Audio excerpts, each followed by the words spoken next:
আমরা একটা ছোট্ট ঘটনা 1 মিনিটের ভিতরে শেয়ার করবো, আশা করছি ইনশাআল্লাহ। একটা বই একজন ইঞ্জিনিয়ারের রুমে ছিল। তো সে বইটা 2019-এ করোনার সময়তে সে বাসায় চলে যায় 3 মাসের ছুটিতে।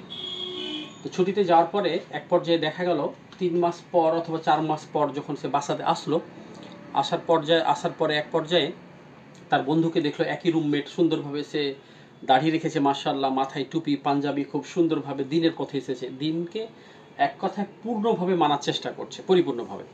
তো এক পর্যায়ে দেখা গেল যে তাকে জিজ্ঞেস করা হলো যে কোথায়, কোন উৎস থেকে তুমি এই কাজটা গ্রহণ করলে, তোমাকে কোথা থেকে এই দিনের পথে আসা সহজ করলে? তখন সে বলল যে তোমার টেবিলে রাখা যে বইটা ছিল সে বইটা হচ্ছে এটা, বেলা ফুরাবার আগে।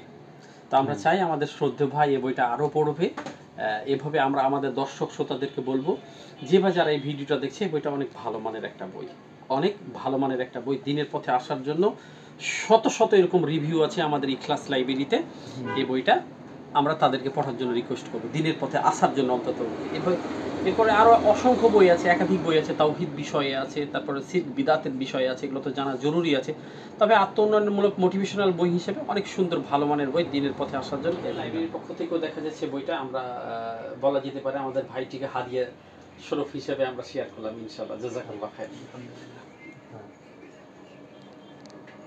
আমরা চাই দিনের পথে আমাদের ভাইরা আসুক, দিনমুখী হোক, লাইব্রেরি সম্বন্ধে তারা আরও উপকৃত হোক, লাইব্রেরি থেকে বই নিয়ে আলহামদুলিল্লাহ, এটাই আমরা কামনা করি। জাযাকাল্লাহ খাইর।